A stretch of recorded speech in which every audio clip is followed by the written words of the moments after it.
Hello,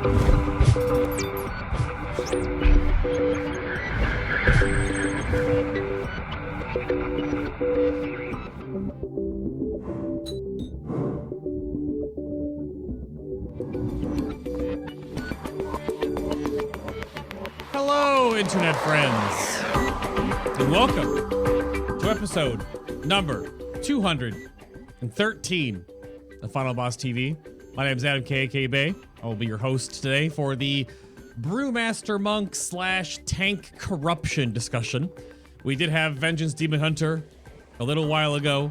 We did have Blood DK a little while ago, but those are both before they changed to 8.3, before the Ny'alotha raid opened up, and before the entire corruption system came into play. So we'll catch up with all of that with potentially the tank that's been like the premier best thing for all mythic progression for ever since it came into the game. But we'll get through all of that today, and of course more, because I always aim for 90 minutes and the show ends up being 2 hours long, but that's just them's the ropes, I guess.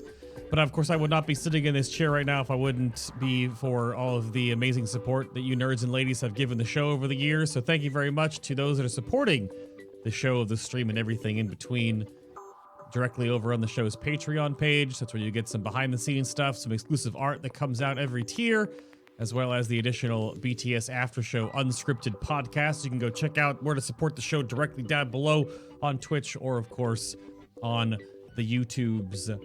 But as a side note, in case that you will maybe not have this already sorted if you are following the content that I put out on the internet, the Shadowlands beta testing, where I do a lot of my class deep dives and things of that nature when the shows will be evolved around Shadowlands, that all gets archived, of course, over into my YouTube channel. There will be direct YouTube videos that will be made there, and the playlist of the old stuff is still there. Like, this is the WoW Legion beta testing, was one of my most watched videos of all time when I did the Enhancement Shaman video. But all the other side stuff is all there as well, too. So if you haven't already want to go toss a subscribe, that's free over on to my YouTube channel. That's where I'll be making all of the testing videos when those come out. And some people will actually still follow me for only that, which is actually incredible after all these years. And then, of course, another huge shout out to my sponsors and partners for the show that are supporting me with gear, and with you guys with the discount codes and things of that nature if you're looking for bits and bobs and pieces and parts for upcoming builds. Of course, big shout out to Corsair and Elgato. Appreciate you very much out there and the other team. Apparently they just won a CNET Editor's Choice Award for their new Corsair 1 Pro. There's a couple of members of my community actually that have partaken in the Corsair 1 dive, and all I've heard is good things. But if you're looking for a whole bunch of stuff, I've been a fan of the Corsair bits and pieces for a long, long time. I just put together my huge new build, and I got a ton of stuff from Corsair and that I've either purchased myself or they got sent to me. But then I've got all my pieces also from Elgato that are also helping me out, streaming all these things. But those links are down below, or of course in chat, or on YouTube. They're in the description box. It's not your first rodeo. That's how the internet works.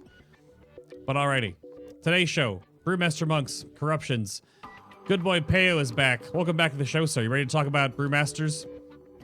I don't know. Are you ready to listen to me rant for 3 hours? Well, I said roughly 90 minutes, potentially up to 2 hours with some after show afterwards. So maybe, can you give me like 2 hours and 33 minutes? 4 hours, final offer. Ah, crap. 4 hours.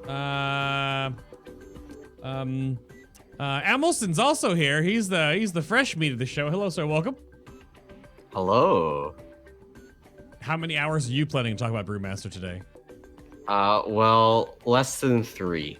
Okay. Because I have to be on for raid in less than 3. So, I'll keep Pao in check for you. Okay. Yeah. Way to undercut my offer. Oh, I see. That's how it works, though.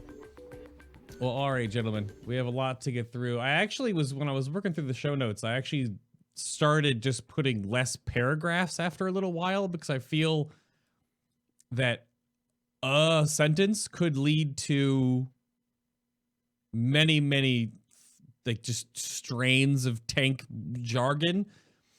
And if any of you are familiar with hanging out in my Twitch chat now and then, Peo stops by and then he has to communicate through paragraphs only. He doesn't say sentences. It's just like wall of text. Wall of text. I have no Wall of idea what you're text. talking about. I Yeah. am very terse. Yeah. Well, back on you, sir. What do you do in the dabbling in the World of Warcraft, Peo? What do you do in this community? How long you been tanking? So I've been tanking on and off for the entirety of this game's existence, so 15 years. And mostly now, I coordinate all of the other Peak writers in managing the Brewmaster section of the Peak Asternity website, and also keep the main guide up to date, although it is embarrassingly out of date right now because I've been so busy with other stuff. So that's mostly what I do. Yeah, the Peak Asternity community actually is one of the, I want to say few, but not every organic Discord community has another, like a forward-facing website that also kind of coagulates all the information as well there. I think more and more of them are getting them put together. Maybe Shadowlands will get to that, but I always poke fun at the monk community because it always feels like brewmasters and windwalkers for some reason. Maybe because it's just the way that they're designed and the math behind them, maybe that's what it is, always seem to have so much stuff about them. You're not going to find the same kind of spreadsheets for a Havoc Demon Hunter as you're going to find for a Brewmaster or Windwalker Monk. You have some very guide-focused, very, I guess Google document, very spreadsheety oriented people in the Peak community. Peo, is that accurate, would you say? Yeah, I think that'll tend to happen when your class is the living embodiment of jank. Okay, wait. I don't think I've ever seen a class that has as many janky interactions or just outright broken things that work for it as the monk class does. So it's truly remarkable. So then wait a minute then. So you told me when we were putting this together. So Emallson, you dive into this jank. Is that what you're now known for? More or less, yeah. Going into BFA, I did all of the math for the Brewmaster Azurite traits, and that involved doing some of the math that we didn't have good numbers on before for things like our mastery, which it turns out is very powerful. But yeah, I only started this tanking thing way more recently than Paolo. I started in Nighthold, was the first raid that I tanked. Oh, wow. I didn't do Mythic until Antorus. And been CE every tier since Antorus, if you don't count Unat. But I've been playing this game casually for like 15 years. It started in Burning Crusade, so 12 years, I guess. Oh, dang. And then what resources or guides or math have you been a part of then? Like what's like the quote unquote published stuff that you have helped put together? Most the two biggest ones are definitely the WoW Analyzer stuff. The Brewmaster code is almost exclusively mine at this point. There's little bits and pieces that some other people have helped out with, but if you look at WoW Analyzer for Brewmaster Monks, that is by and large my work. And then the Azurite trait and essence guide for Brewmasters, I wrote and maintain. And then there's little other pieces that go on behind the scenes. I don't think much of it is public. I think a lot of people saw some of the charts that I made for Mandal's Blood Decay post. So I'm involved kind of across the community in a few different ways, but most of it stays kind of in the back channels because a lot of it is just very dense math. Yeah, dense math is it's one way to describe it. The WoW Analyzer stuff is crazy. Actually, I haven't dived into this since like Eternal Palace. Really, I think it was like Jaina and then into Eternal Palace was when it was definitely talked about a lot more. But this is such a crazy tool that if you guys haven't checked this out yet, it looks like the real wonder that Emallson did that has done us a lot of favors is if you go look at the Brewmaster module and look at statistics, you can see the stat breakdown, and you can look at damage mitigated based on stats and things like that. So you can look at in this poll what was the impact that my stats had on damage taken and things like that? I have a little bit of extra work to do on that because there's a column that I need to delete from that. So do me a favor before you scroll down. Click the expected mitigation by mastery. You see where it says click to load? Go click that. Expected mitigation from mastery. Is that... there's a click to load. If you scroll It's up. a box in the center of the little summaries. Oh, yeah. Okay. Then that'll load the mastery values for the table down below. Ah. I see. Oh, yeah, your master gift for the ox healing right here. This whole... Mm-hmm. This is just the sample log that gets pulled up, of course, but... Yeah, and I mean, there's... Emallson can attest to how much trying to figure out how do we value dodge is a lot harder of a question than people would anticipate. That's wild. It's a lot easier, I think, for monks than it would be for other specs, because the thing about dodge is normally it's high variance. Right. But because we have stagger, the variance kind of gets smoothed out naturally, making it like higher dodge. We can more or less just treat it as reducing the amount of healing you need and not really worry about the variance because stagger exists. Right. Well, don't get too far ahead about the stagger discussion. I'm sure that'll rear its weird mathy head as the show moves on here specifically. But let's jump back. I prefaced the Blood DK and the Vengeance Demon Hunter stuff, but let's get into the 8.3 then. So I was saying I roll back the clock to a bit when the last tanking show, which was Blood DK and Vengeance. Both of those are, of course, on iTunes, Stitcher, Google Play Music, Spotify. They're archived on YouTube. But now that we're in the thick of patch 8.3, previously there was a whole bunch of WoW content creators that were out there. I wrote down here from the previous notes that I pulled over here. There was specifically Preach. Mike had a video about the meta changes and shifts and his predictions. Kalani had a video about it. I think Hazel talked about it in one of her videos, and I imagine like everyone else, either on streams or potentially other videos, were also brought up there about this like huge return of the Blood Death Knight phase. But then the Vengeance Demon Hunter were talking about how it's finally their time to shine phase. So now, flash forward to now, what happened with the tank meta, and is there such a thing still? So I think that it's kind of funny because so much changed in terms of like so much was different from what we were expecting going from PTR to live. The Blood DKs are kings of the meta prediction kind of ended up being true, but not really for the reasons people expected. They ended up really good because they interact really well with corruption, like absurdly well. High HP, naturally stacking haste. They're exceptionally good at dealing with the negative effects compared to other tanks. All that stuff meant that they can run higher corruption more comfortably than most tanks, which in turn meant they bring a ridiculous amount of damage. And then also, this is the only tier that we've seen in recent memory where damage actually went down between PTR testing and live. So the survival impact, which is what most of the rankings and things were based off of, actually ended up being almost non-existent. You can bring pretty much any tank to any of these fights, and the damage kind of feels like a joke. There's very, very few like fights where the tank damage is actually just really high. Shadhar is the only one, and that's really only if you screw it up does the damage get high. But so we ended up being people were right about the Blood DK, but not really for the reasons we expected. Yeah, I think so. You mentioned that the damage went down from PTR, but in a lot of cases, the damage actually went down from Eternal Palace as well. Il'gynoth melee's less hard than most bosses in Eternal Palace, just at the raw value.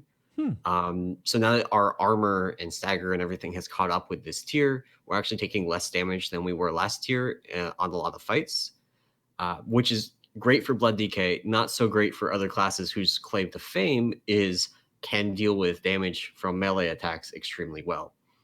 There's also just a lot of magic damage in this raid, and it's been this steady trend over the course of the expansion. Every tier has had more than the last, despite what they said, in pre-patch about wanting tanks to do physical mitigation. There's just not a whole lot of physical damage. Yeah. I mean, there is. Melees are still a big part of it, but it's less true than it was in BOD, where I was like, there's nothing here but melee damage.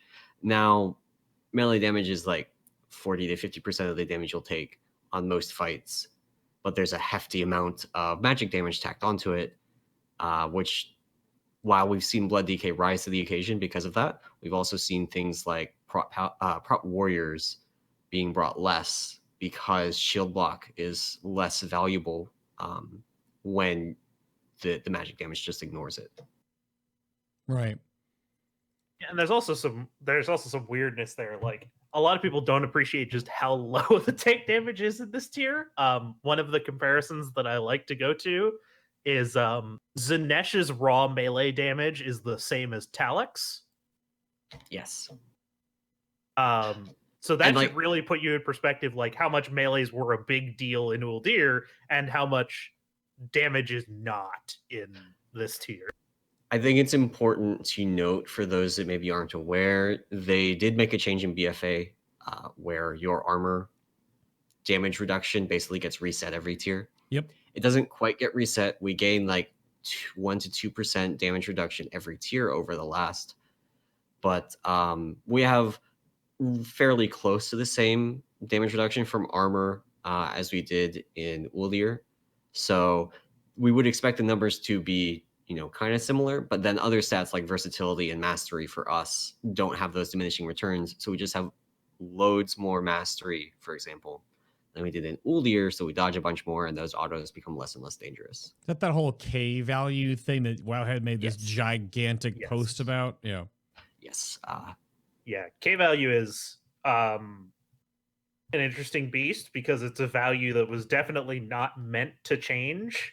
So there's some weirdness with it in terms of like you interpret it. Like so like the easiest way to think about the K value is K is the amount of armor you need to have 50% DR. If you have K armor, you have 50% physical DR from armor. Sure. And it used to be this thing. It's always been in the game. It's been in the game since day one. It was tied to your level initially, or rather, the level of whatever you were fighting. So if you were under leveled, your armor would be less effective. You can log on to Classic and see that effect. It's only in BFA that they changed it and made it so even within the same expansion with bosses and mobs of the same level, that it's had different effects. And it's not just in raids, it also pops up. Mechagon and Nashatar have higher K values than other zones in BFA. So if you are a DPS and you're coming back to the game and you're getting your account-wide essences on Tuesday, you're gonna get hit harder in those zones than you will in other BFA zones. And it's really counterintuitive. Yeah, and it's not really communicated well either, which is my big complaint about it. It's under the hood and it's there, but it's really, really obfuscated. Like, I don't think you could get more obfuscated than the changing K value, actually.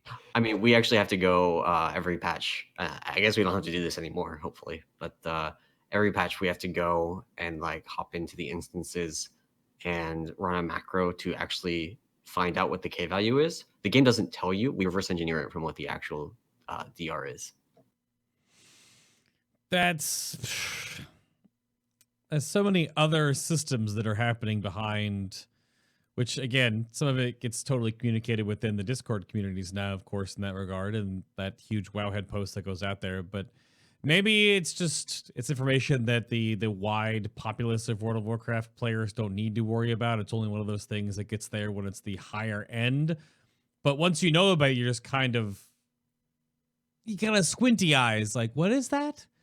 But so then I guess, Pal, you mentioned the Blood DK thing then, but then the follow-up to that were the speculations about Vengeance tanks being as good as they were going to be. Did that have legs to stand on?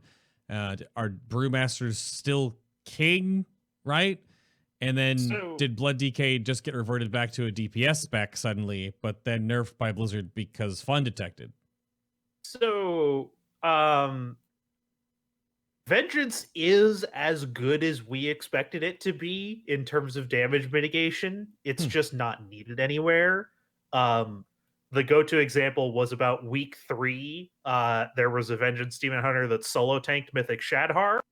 For those that aren't familiar with Mythic Shadhar, he's got this tank combo that does like 400% damage if both halves of it go on the same tank. So Yep. if you're one tanking it, you're taking 4 times the amount of damage from that as you Yeah. otherwise. So I mean, like, they really are like as strong as we were saying defensively. It's just not been needed anywhere. There's not any fight that's challenging enough that you need like the full turtle vengeance demon hunter. They're seeing some use in Mythic Plus where corruption kind of solves the big issue of Demon Hunter, which is that you trade mitigation for damage very heavily. Yeah. But with something like Twilight Devastation, you can get a lot of that damage back. So they're seeing use in Mythic Plus for that. In terms of Brewmaster, the biggest thing is just that, I mean, similar to Vengeance, you don't need that defensive value. And so the kind of downsides rear their ugly head of you need more healing even at low damage values. You need to be healed more than other tanks because your self healing is based on damage intake, but will never exceed damage intake. So you don't have like a flat baseline. Like Deathstrike always heals for, what is it, 7%, 8% max HP. Brewmaster has nothing like that. There is no baseline healing. Yep. So any damage amount over an infinite amount of time will kill you. You could be taking, 3 damage per second over an infinite amount of time. That kills you. I know this is there's like a caveat that I wanted to slide in there real quick because wasn't this part of the, and this is like 2 years after the fact. And when I was doing my testing going from Legion to Battle for Azeroth, that was the one really awkwardly glaring open world flaw to Brewmaster, is that every other tank has something they can do to heal themselves, like in combat or reactively in some way. But Brewmaster just they have to take damage to spawn their mastery orbs, right? Your Gift of the Ox.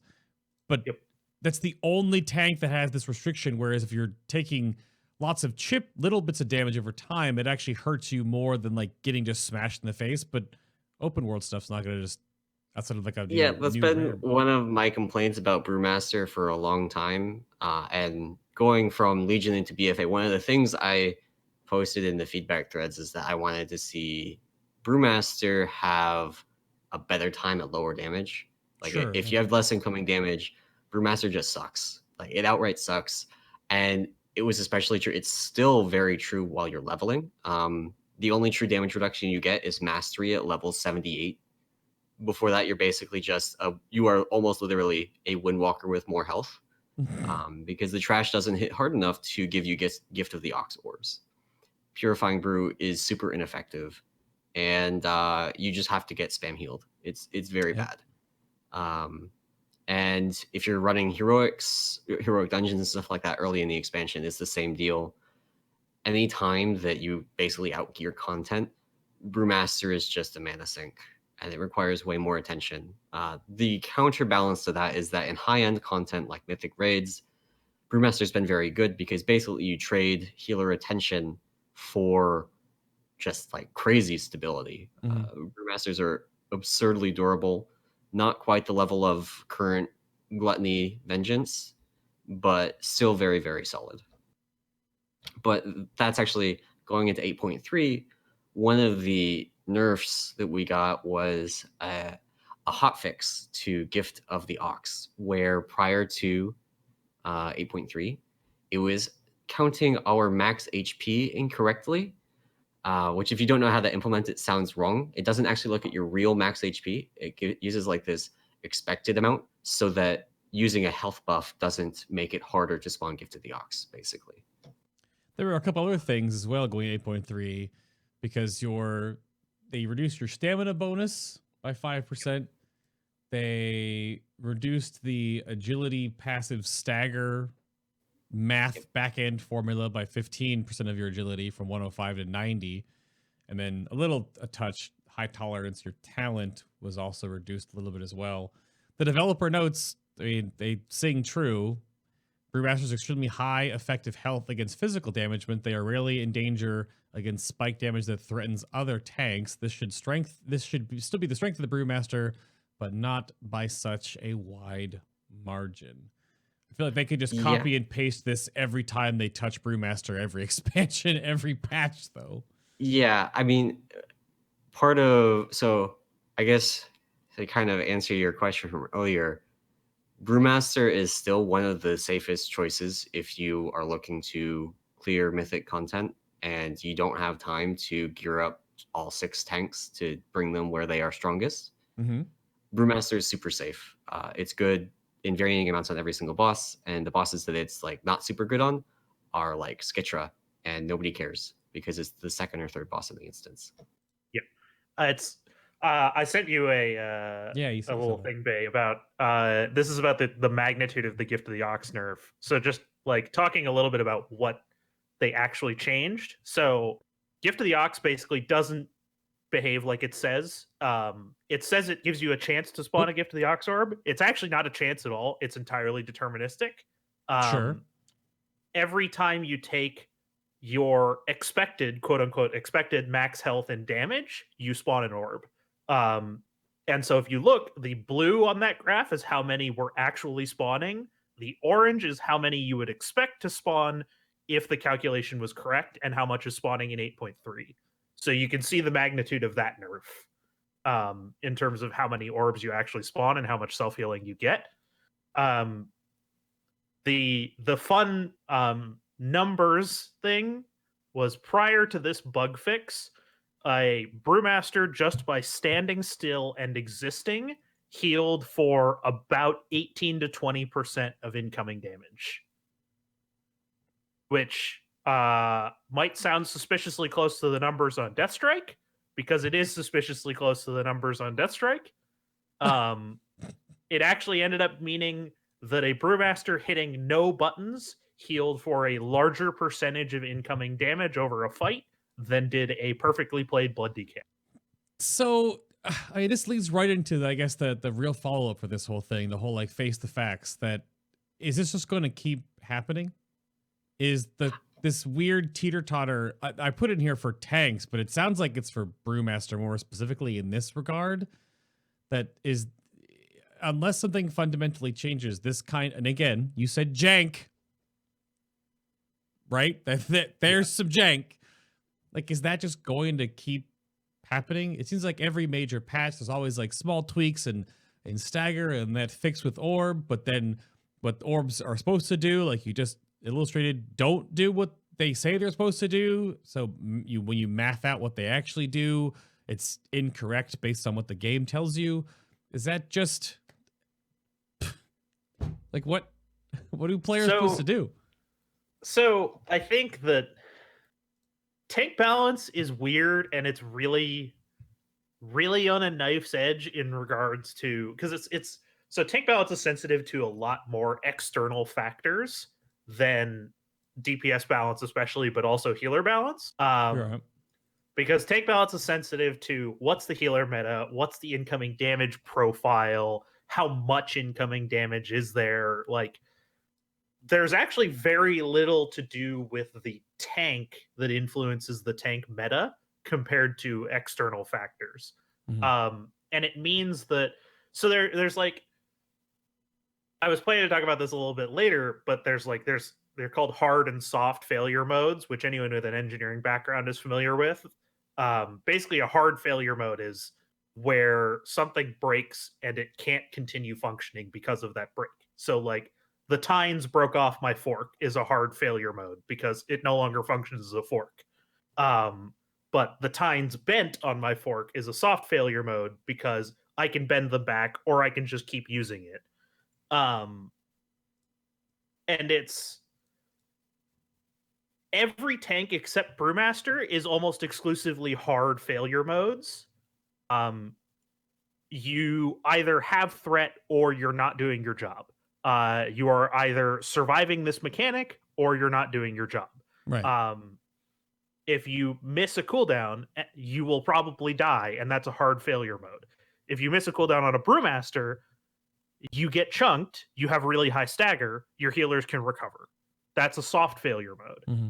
That's fundamentally that's fundamentally where Brewmaster gets strong and why it's really, really hard to balance Brewmaster versus other tanks. Because you basically pull external factors out of the equation. Like all of these things that are external motivators for tank balance just get removed from the equation by being a Brewmaster. and So when you look those at are sorry, go ahead. when you look at it from a prog perspective, at least this expansion, the amount of healing that you need has just been a non-issue everywhere except like Queen Ajara, where you're running like Method killed it with 2 healers, everybody else killed it with 3. Available healing has been a non-issue, so the fact that Brewmasters require more healing has also been largely a non-issue, which just means that you just pick the one.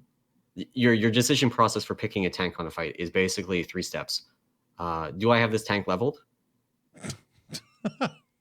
Does the utility this tank brings break the fight in some way? Death Grip is the most frequent cause of some way breaking the fight. Sure. And then lastly, which one is least likely to wipe us on this boss? And that third one, because healing is so abundant, is always Brewmaster. If there's no way you can break the fight outside of like prog, world first, world top 10 guilds bringing tanks that they expect to use on the last like 2 bosses, everywhere else you just want to bring the one that's not going to wipe the raid, because wiping the raid, even if it's 1 in 100 pulls, you're still meaningfully increasing the amount of time that you have to spend on prog. Right. Yeah, and it's really awkward just because this is like why a big part of why we say that stagger is so problematic is because stagger is why Brewmaster has soft failure modes instead of hard failure modes for these kinds of things. And it just allows mistakes, which Sure. is so ridiculously valuable on prog. Like we've made tons and tons of jokes that Brewmaster could take 40% more damage, but because of stagger, it doesn't matter. Like the amount of healing available to a tank in a lot of settings is functionally infinite. And what I mean by that is there hasn't been a fight in a very, very long time where healers can't just put more throughput onto the tank. Right. Like the throughput available to the tank is so colossally higher than the amount of damage intake and the amount of healing you need. It's comical. So you said you were going to talk about the whole failure modes differently. I adjust the notes, right? So we're gonna keep going on this into the weeds, this thread here. Then from me, from the outside looking in, my tank knowledge is very when I do testing, which is going to be improved this time around. I'm actually going to be doing dungeons if they're on available in Shadowlands testing, so I actually can get the feelings from range DPS, melee DPS, healers, and tanks firsthand as they evolve. But I have a lot of Prot Warrior time. And I mean, Prot Warrior you have Ignore Pain, you have Shield Block. I have some Protodin time in the back end, right? Shield of the Righteous, Consecrate, Hand of the Protector, kind of things like that, right? React or Proact. And then obviously I have way back in the days some Bear Druid stuff, which has evolved from just get hit in the face and just DPS. Now you've got Frenzied Regen, you've got Barkskin, sure. It just seems to me that every other tank has this on-off switch, right? I played a lot of Havoc for the last 2.5 tiers before now, so I did some Vengeance a little bit. That has Demon Spikes, or you have, Gluttony uptime, Spirit Bomb uptime, right? Make sure you're eating, spawning and eating your souls properly to keep yourself healed. But it's an on-off switch, right? You build and then you spend. You build and you spend, or you maintain, or you float your active mitigation. So then what of Stagger? because all that jibber jab out of the way, it just sounds like Stagger needs to basically be changed to be an on-off switch. Like you drink the brew, Stagger activates for a short window of time, you stagger damage, you can drink your, purifying brew to reduce some of it after you've intaked it. Because having it as this always active thing just continuously, disproportionately makes them so much stronger in all these different ways in the game that then just it puts all 5 tanks that aren't Brewmaster in one, bin, and then Brewmaster's another bin. So then is that So making Stagger an on-off switch right now, like if you had 0% Stagger while Iron Skin was not active right now, it would change absolutely nothing because we have so many resources. We have so many brews. Yeah. I actually had to go and change the WoW Analyzer code. It used to like yell at you if you used Purifying Brew below Heavy Stagger. Damage is low enough, and we have so many brews available now that I actually had to go and change it. So now it like checks if you used more brews at low stagger than you could have, and we just have too many brews. We have 100% of the time on Iron Skin Brew with sometimes 20 purifying brews that we can spread out over the rest of the fight. That's not the problem that other tanks have. Other tanks have the opposite problem where like you have your gaps in Shield of the Righteous or in Shield Block, and you have to plan around how you're going to deal with tanking while you do not have your active mitigation available. Mm-hmm. And Brewmaster just doesn't. Like Demon Spikes is straight up the most powerful active mitigation in the game, but it's up like 25% of the time. Sure. Iron Skin is objectively a lot weaker, but it's up all of the time, which ends up being stronger from a progression perspective.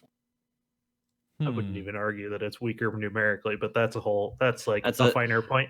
Yeah, that depends a lot on the profile. Yeah.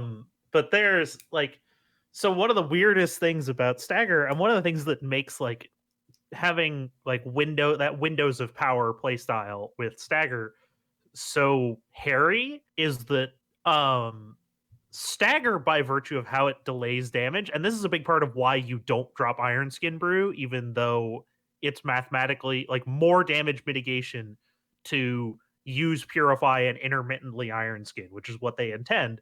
The reason you don't drop Iron Skin Brew is because at the moment that Iron Skin Brew falls, you are now delaying the heavy damage that you used Iron Skin Brew, so you have a heavy dot, in addition to the now amplified impact damage from not having Iron Skin Brew. So what you actually do is you take something that was not threatening and that you made not threatening and make it threatening again later by dropping Iron Skin Brew. And so in that sense, I mean, it's a really good allegory for actually drinking because, you come down from the drink, you get a hangover. And it's a lot worse than before you started drinking. Right. But it's also like, I played a bunch of Paladin this expansion. Not a whole lot on Prog. I used it on Rastican because, surprise, surprise, Bubble and Spell Warding broke the fight and you never had to tank swap in the second phase. Sure. But that's about it. And it's really jarring going to Prot Paladin, where even like Shield of the Righteous feels extremely weak compared to Iron Skin, even though in the end it's going to mitigate more damage. Just because, well, Paladin's got a bunch of other issues, but we're not a Paladin show today. No. It doesn't have the same smoothness. Sometimes with Shield of the Righteous up, you get hit 2 or 3 times and you don't block any of them, and you're suddenly at 15% health, and the healers have to adjust right then or you die. And Brewmaster never has that. And I really don't enjoy playing my Paladin right now, partly because I've been kind of spoiled by Brewmaster and how safe it feels and how much I can focus on other things in the fight. So I gotta give a shout out to both Reptar and Vind in Discord. When I always ping my Discord Fridays and Saturdays before shows to ask for questions. So this whole topic, and I'll read like their questions smushed together, where the two of them had different threads of this overall point, where Brewmaster Monks normally take more overall damage than other tanks, but they're easier to heal because your damage doesn't spike the same as, say, like Shield of the Righteous falling off, which is what Emallson just talked about. And do you think steadier tank damage intake would help balance others to compare to Brewmasters, or is the variety in damage patterns just the spice of tank life? It's a little bit ironic because we actually haven't had much of a variety in tank damage patterns this expansion. Mm. You look at almost every fight this expansion, and there's 2 pieces of the tank damage, sometimes 3. First piece is melee damage, which is just, every 1.5 seconds the boss autos you. Second piece is some kind of magic dot. Sometimes it's a bleed. Bleeds ignore armor, so it's functionally the same. And the third piece is sometimes there's a magic nuke. Very, very rarely we'll have a physical nuke in its place. Brewmaster is strongest against the physical nukes. We just haven't had them. Despite that, Brewmaster has been one of the best, because it turns out that you don't need a whole lot for our mastery to become extremely valuable in mitigating auto attack damage. And traditionally, like way back in the day, bears were like the dodge tank, and it was just random whether you dodged or not. And sometimes you didn't dodge multiple times in a row, and it was a huge problem. But Brewmasters have so many tools in place, they're just passive to prevent that from being a problem. Mastery has built-in bad luck protection, so we can never get hit more than like twice in a row. And stagger means that even if you get hit twice in a row, it's not threatening. So we haven't had consistent damage patterns, and it turns out that even when we don't have the one that's most beneficial to Brewmaster, being, huge spikes like Argus, we're still very strong, because when you shift the other way and it's all physical damage from auto attacks, we're still really good. The kit's just a little bit overloaded with very powerful passives. Yeah, and I think that first of all, like, one of the big reasons that they don't do physical nukes anymore is actually because Brewmaster is so disproportionately strong compared to every other tank. We've made jokes about this in the tank theory crafting channels. When you look at stuff like Grong and like his smashes, if you threw every cooldown that a demon hunter has at the smashes, they die on 3. The Brewmaster with just Iron Skin Brew lives through 5. Before you even pop a cooldown. And there's all kinds of hilarity like that, where it's just Brewmaster is disproportionately strong, so they can't make them. Yep. But there's also one of the things, like, if you go back and look at the times that tanking has felt best, it's when encounter design has matched with tank design. So tanks right now, and basically since MOP, have been designed to have windows of strength that's either cooldown based or active mitigation based. And the encounters that have felt the best are the ones that match that have similar, okay, here's your window of high damage intake, whether it's a debuff, whether it's a nuke, or whether it's something like that. I mean, look at Il'gynoth now. Il'gynoth has really low melee damage. It's kind of a boring fight for tanks because there's nothing else going on. Yeah. But it's the first it's the first fight in a long time that I went in and was like, okay, I need to actually have kind of a cooldown plan for this. I need to think about it. I need to actually use my cooldowns. It's much more of a classic fight in that regard. And in just playing the fight from a mitigation perspective, if you were to increase the damage maybe 30%, it would feel threatening. It would feel pretty good. It's just undertuned. I think like that, those kinds of windows of opportunity to match up with your windows of power, it feels really good to hit those together. Like, it feels really rewarding to say, here's really high damage intake. Let me use this so I'm really strong against it. That's really rewarding and feels good. Part of the problem as well is going into BFA from Legion, they stripped out almost all tools that tanks in general had to deal with magic damage, which means that the only damage we really consider when we talk about mitigation is physical damage. Right. Blood decays and to a lesser extent vengeance are exceptions to that, because of the amount of self-healing they have that doesn't care what kind of damage you took.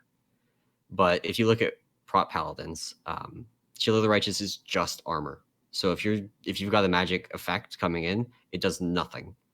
Iron Skin does a little bit, but it does something. And you compare that to Legion, where Shield of the Righteous was just like a % damage reduction, stacking % damage reduction even. It was very, very good against magic nukes, where Stagger was not nearly as good. Although there are other tuning issues with Brewmaster in Legion, but if we had current Stagger in Legion, there are fights that had magic nukes that you would want a Paladin on instead of a Brewmaster, but because they changed all tanks to care primarily about physical damage, now Brewmaster just happens to be the safest spec against physical damage. Not necessarily the best. I think Prot Warrior is the best, but it's the safest. Yeah, in terms of raw damage mitigation, Prot Warrior just crushes everything else in terms of like raw physical damage. All right. Well, there was some weeds we chopped through there. I think that all being said now, it's been woven around just slightly, but in 8.3, there is a very big change. And as Peo said, and Emallson definitely echoed, much changes with tanks that doesn't necessarily doesn't come from the tank changes themselves. So, corruption. 8.3's big new change, big new system. Who do I have to pay off to get good Twilight Devastation procs? Well, how many? I have like 6 ranks for this stuff. How many vials of horrific visions do you have ready for Tuesday when you can go farm it? I am ready to go to do my 6 visions a week for all that corrupted gear. Oh yeah, baby! You gotta do a 5 mask full clear and then just spam 4s. That'll be the most efficient route. What I've been told, what I've heard. Honestly, if you're playing a tank, just spam the 5s anyway. Those visions, they're so much easier as a tank. It's comical. Or as a healer. I wouldn't spam 5s next week of Stormwind. It's true. It's true. I would definitely spam 4s in Stormwind. Yeah. So I put on here, cut to the chase. Should tanks be running higher corruptions because they're tanks, or should it stay a little more conservative? What do you guys? It definitely depends on the fight. Absolutely depends on the fight. There are fights like Il'gynoth that have very specific points that you need to worry about your health. Right. Like if you could play 60 just below 60 corruption on Il'gynoth and be totally safe, because the only thing that could kill you is a Grand Illusions proc right before the second I-beam, and you can just drop Ring of Peace on yourself before that I-beam, and you can't get hit by Grand Illusions, and then you're safe. You just do more damage. But there are a lot of other fights. For most of progression, I've run sub 40, and I did even on Il'gynoth as well. It's just, even though tanks have more mitigation, all of the damage you take from corruption is magic damage. Most tanks have a very bad time with magic damage. Brewmasters are largely not an exception. So we also have more health. All the damage from corruption scales with your health, and that's slow. One of the main things that tanks have to do is position things, and when you get slowed by 60 to 80% from running high corruption in the middle of trying to reposition a boss, that can just wipe you. Even if your next GCD is Tiger's Lust, it can still be too little, too late. Yeah, and Jaxel pointed out in chat, stagger damage can spawn things from beyond. So even when you're not actively taking damage, you can still spawn them. I'm reasonably sure. I think Pal might correct me on this, but I'm reasonably sure the proc rate's actually broken for Brewmasters and it spawns too much. But I'm not 100% on that. It's not that it spawns too much. It's that this is kind of getting into the weeds of how RPPM systems work, but basically you are always within the potential. There is a bad luck protection window where if it's more than 4 seconds between a proc, it doesn't keep between trying to proc, it doesn't keep incrementing the proc chance. Brewmaster is never in that because of stagger. You are always within that 4-second window because stagger is every half second. Right. So you have to go 14 seconds without taking damage for the proc rate to stop incrementing. But that's kind of getting out into the weeds. So But maybe not yes, broken, but we're gonna get more Grand Illusions procs than DPS. yeah. And because how punishing a tank death is for a fight, even if you have the battle res available, often it still wipes the raid. Personally, I would say stick below 40. That's what I do. It's pretty safe, and you can still do disgusting amounts of damage with Twilight Dev at that level, especially with where cloaks are now. Yeah, I mean it's a bit of a hairy question because there are a lot, like, tanks inherently have a lot more tools, but a tank having a problem with corruption is basically an insta wipe. There's a log I'm trying to find right now, but struggling, which is from our Vexiona prog, where I had things from Beyond spawn in the space of 3 seconds while I was getting ready to soak the Devastate. So I Ouch. used my cloak on the first one, and then had 2 more spawn, and I died from full health in 0.3 seconds when they all hit me. And there wasn't really a way that I could mitigate that because I have to be in this spot. I have to be soaking this mechanic. And that felt like that kind of stuff can happen. And that's the nature of corruption. It can just happen. There's ways that you can mitigate it, but in my mind, it's not really ever worth forcing the player to play better. Or like you're just increasing the potential areas for mistakes, and Right. it's There's not also really a proportional reward. there's also the fact that fights this tier don't really have DPS checks at the point we're at now. Corruption has added so much damage to the raid that you want to distribute your corruption evenly across the raid so that everybody's running a relatively low amount after resistance. And we still just smash the DPS checks because of how much that level of corruption adds to the raid's damage.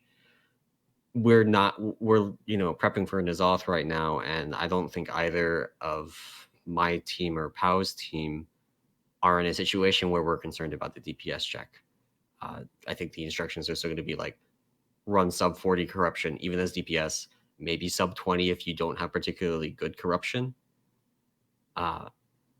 There's no need to take the additional risk when you're progressing a fight because the requirement on the damage just isn't there to justify that risk.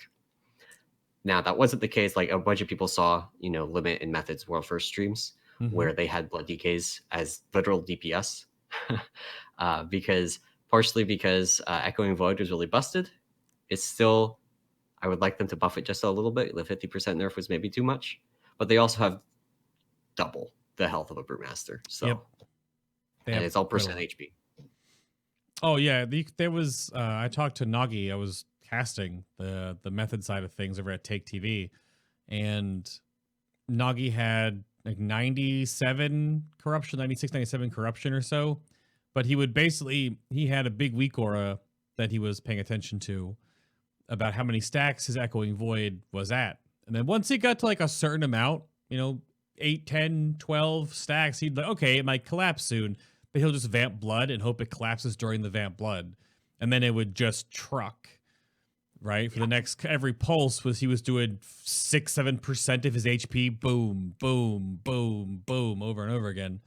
So obviously it did get cut down. It was the most nerfed corruption next to Infinite Stars. It was cut down 3 times.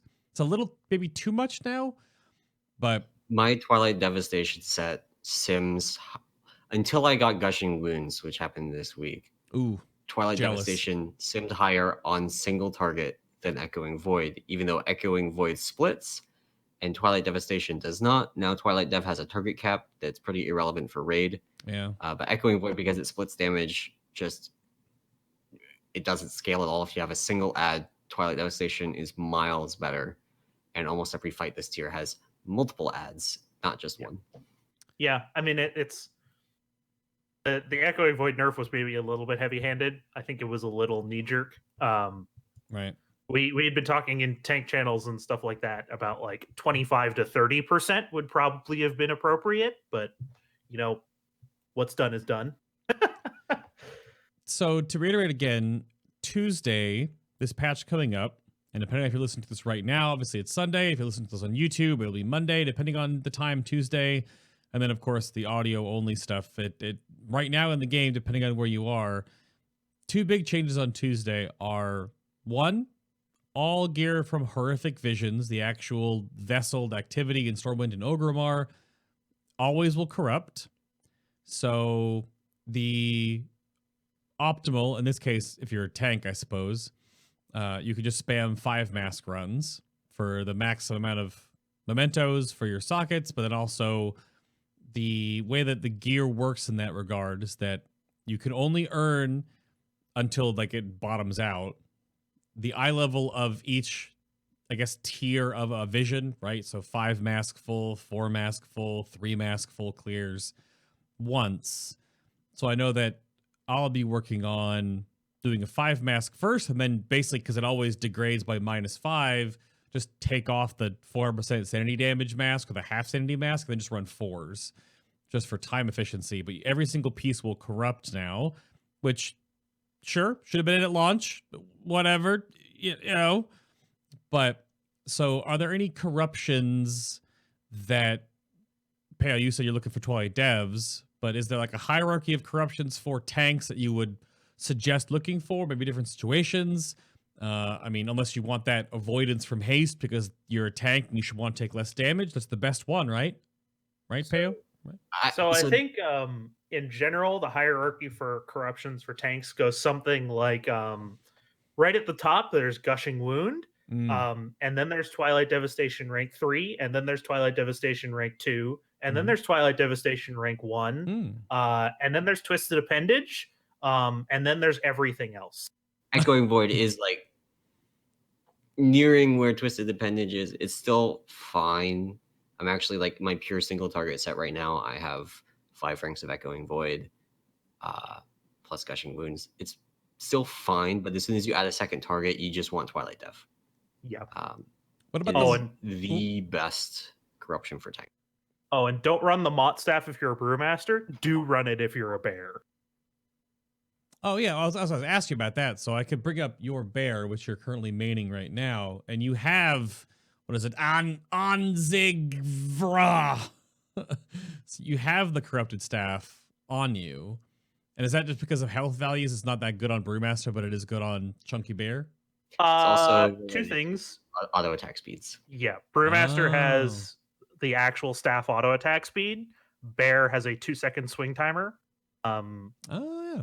And also Bear has more health. So you get roughly double the procs and roughly double the effectiveness per proc. Oh. So you can see where that gets a little bit stronger. Sure. Yeah. If you pulled up my armory, I think I have a 465 Mechagon staff right now on my Brewmaster. That is correct. The proc on that is actually awful. You should ignore that green text. I'm wearing it. I have the 475 from Hivemind that has Echoing Void on it. But instead, I am wearing 430 bracers with Twilight Devastation rank 3. It's kind of silly. This is actually one of my main complaints with the corruption system as well, is that because removing corruption is permanent, I got the Hivemind staff and I was like, I just can't equip this. It's sitting in my bags for most of the patch. I was using a 445 weapon instead of purifying it. Yeah. Because if they ever change Echoing Void again, I want to have access to that. But if I purify it, I might never get that weapon again. I might never get Echoing Void again. Yeah. And this is one of those things where, so like, a lot of people talk about like, oh, tank DPS doesn't matter, blah, blah, blah, blah, blah. Corruption is one of those systems where you can get, like, corruption, essences to an extent, Azurite to an extent, are all systems where optimizing for damage ends up being a pretty big impactor, because proportionally the amount of damage you get versus the amount of damage reduction you get from the comparable ones is just nuts. So we were talking about this in the Tank Theory Crafting channels the other day about Concentrated Flame and a defensive trinket, like running Crucible and a defensive trinket versus running Azeroth's Undying Gift and an offensive trinket. And the answer is Crucible is worth by itself like 2 or 3 times as much as any offensive trinket. Azeroth's Undying Gift is comparable or worse than Lingering Psychic Shell.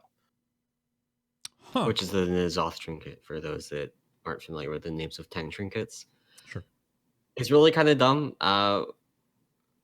We have had a lot of discussions about how bad the tank essences are in general. None of them actually do very much against the damage profiles that exist in raids. So you really, almost every tank just plays Crucible of Flame Major and has since day one of the system. The only exceptions are sometimes you'll run Null Barrier if you don't have Lingering Psychic Shell. And I think Warriors and Demon Hunters sometimes run a different major. Yeah. Bears as well also have a couple different majors, but they're much more the exception. So that, because they actually get damage from abilities. oh, right. So that feeds right in to the follow-up to Corruptions then. And shout out to Thadrin for putting this right up in Discord when I asked for questions.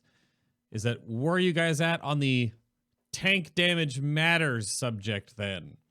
And do you just like feeling like you're a DPS that has a larger health pool? You're a Windwalker that has more HP and stagger, apparently? Not even that much more HP, to be honest. Or would you rather engage with more interesting and challenging tank mechanics to break up the taunt at X, Y, and Z stacks of A, B, and C buff? Right? So that bosses would force you to be more defensive because they are going to blah you versus I think there's you just doing damage. There's two connected issues with this. Okay. First is that we don't actually have a DPS rotation on the scale of an actual DPS. Like, if you compare ours even to like a Demon Hunter, which is well known for not having a super complicated rotation. Hey, it's 1 2 3 1 2 3 1 2 3 1 2 3. It never changes. There's no procs. It's the same thing over and over again. It's actually like 1 2 3 1 2 4 1 2 3 1 2 4. But you know what I mean. It's very, very basic. We have no talents that change it. Because they completely nuked the blackout combo damage bonus on Tiger Palm, and even if you take that, it's still the same 1 2 3 1 2 3.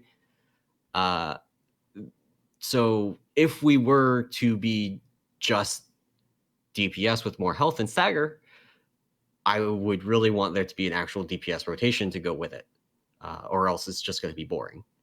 Yeah. The second thing is that the ways we can actually impact our own survivability in terms of gearing are all very minor compared to the amount of damage we can get from those same gearing choices. So Azerite traits, Azerite essences, trinkets, the damage you can get from good setups from that is so much better than any of the defensive options, except for in specific cases like Lingering Psychic Shell. We're going to keep coming back to it. Is the best tank trinket they have given us in the entire expansion by like 10 miles. It's huge compared to anything else. The others just kind of suck. Yeah.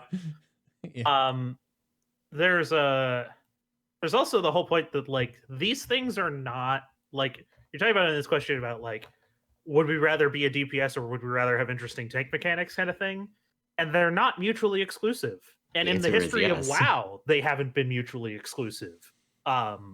There's plenty of examples going back, and some of the most interesting times to play a tank have been when the choice between doing damage and mitigating damage was a real choice, and the tank damage was relevant. So the damage incoming and the damage outgoing were both relevant, and you had to make a meaningful choice between them moment to moment.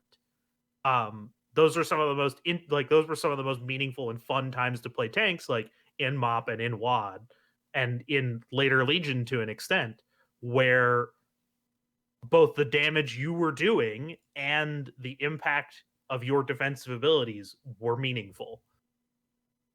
And that's something that like is just like what we have right now is kind of neither. Like our damage doesn't really matter, and our damage mitigation is kind of simplistic because it's fairly low impact. I ran the numbers. Sorry to interrupt, Pal, but I ran the numbers in EP, and if you had a 445 Urchin from not Queen Ashara, Lady Ashvane. On many fights, that would do more healing than all of the purifying brews you would cast combined by itself, that one trinket slot. And you could basically stick that on, and if you stopped purifying, it would be like you didn't change anything at all. Which kind of like, we've run into this situation where tanks are not very powerful. The Urchin is, I would say, not a good trinket, but relative to most other trinkets we've gotten this expansion, it's better than most. Tanks just aren't very powerful in either the damage reduction perspective or in the DPS perspective. With a couple exceptions. I mean, like, Prot Warriors are the notable exception in the damage category, where, and now we see them being used a lot in the MDI for a lot of that reason. Their damage is relevant and their mitigation is relevant. They end up hugely valuable in a situation where both of those are disproportionately valued. Yeah. But I wish more tanks were like Prot Warrior than I wish that they would bring all tanks to the level of Brewmaster. Very emphatic yes on that one. Yeah. I think that right now Prot Warrior and Prot Paladin are kind of the golden children for kind of where you would want tanks to be. Prot Paladin less so, because there's a lot of randomness built in that came with the expansion, like crits and block RNG and things like that are just that muddy the waters a lot. Yeah. But Prot Warrior, Prot Paladin, in terms of they have meaningful trade-offs in terms of when I can do damage versus when I'm mitigating damage, when I'm like actually making a choice between revenge and ignore pain, making a choice between Seraphim and Righteous Protector, or whatever. I think it's Righteous Protector. Yeah. Like, those are meaningful choices and they feel good. And I wish more tanks had those rather than more tanks being like Brewmaster, where mitigation is a given and you just are optimizing damage because you are a cockroach just by existing. There's also, like, if we could gear to a point where we could just kind of have a beacon and get ignored, then I think that would actually be a reasonable thing to do sometimes. If I could be in a situation where one of our paladins puts a beacon on me and then nobody else ever had to heal me by gearing, I'd probably do that sometimes. But we can't. Even if you go full turtle, you still need a lot of healing, and nothing you can do really changes that. So it really has kind of reduced all of our gearing decisions down into, well, how do we optimize damage? Because optimizing defensively is just not going to change anything. Curious. It's funny how you bring up Prot Warrior and Protodin as those golden children. They are the two oldest tank specs in the entire game. And if that's pretty high praise that they're at a point right now where their decision making, their A and their B, their damage versus mitigation decisions are actually fluid enough to be praised at that level. Took them 15 years or so to get there, almost, it feels like. So, but I also echo the same thing. I mean, Blood DK is a little different in this regard. Blood DK and Guardian Druid are kind of similar in how they handle, but definitely Brewmaster Monk and Vengeance Demon Hunter are definitely in that all they do is they care about damage, because their kit, like, you hit Demon Spikes just sort of like as you do, right? Like, I guess in the same kind of way that you purify that, but all you do on those two tanks, and why they get talked about a lot and why Vengeance got talked about a lot, is just damage. Because they can go the full turtle build, like that infamous log we brought up on Shadhar again, but that sacrifices all the damage to do all this crazy HPS, but still needed to get healed from the outside in. So, and I think some of it is, so if you look at, I think, the best ability, the most interesting ability the paladins have, which is Seraphim, it costs you mitigation in a lot of cases to use this very powerful offensive ability, and playing around that is fun and challenging and interesting. And Blizzard seems to be very scared of giving tanks that kind of stuff, and I think it connects back to that kind of hard failure mode stuff that Pao was talking about. because if you give every tank a bunch of decisions like that, then tanks, you're going to run into situations where your guild's tanks are trying to push for DPS and wiping the raid over and over again because of it. Way more, and it's going to be way more impactful than a DPS doing the same thing. And they don't want that. So tanks have become increasingly simplified from that perspective. Well, this is a quick bounce back and then a segue into the next topic. This is the you dying to your grand delusions, Peo. Is that what you linked me? Yes. Okay. Yeah, this is you timestamped this to right before. This is the last 0.5 seconds. Where did you hit your cloak in this? Your cloak was just before this, I assume. I hit my cloak because the desolation was about to go off and I already had a grand illusion. And the moment that immunity buff fell off, I spawned 2. Yeah, within 0.3 seconds of each other. That was a real fun one. I've had some fun moments with corruption, but that one was just like, that took the cake of just like, I am never running over 40 on prog again. I like how you had so much healing. I mean, little trickle healing, but you had 5 instances of heals between the 2 hits that amounted to, almost, 46,000 instant healing within that short window of time. But the Grand Illusion still hits you for a 250,000. Just slaps you right in the face. And then, of course, Desolation for almost just shy 500,000 damage. Yep. All within, this is not even a second worth of time. Yeah, and I mean, there's ways I could have played that to survive that, but it was just like that moment was just, I remember just hanging my head and just being like, what? How did I end up in this situation? Well, now what if you were on your Brewmaster and you were using Healing Elixir? So, I don't think that actually fixes that case. Yeah. But that case is kind of at the, usually that won't happen, but when it does, it costs you a pull. And that's really what you want to avoid as a tank as much as possible, is like every time you wipe the raid, that's a problem. You really don't want to wipe the raid. And really, this should go for everybody, but it's because tanks have such a disproportionate ability to wipe the raid. Yeah. It's more so a concern for us. Hi, Pot. My name's Kettle. Oh, gosh.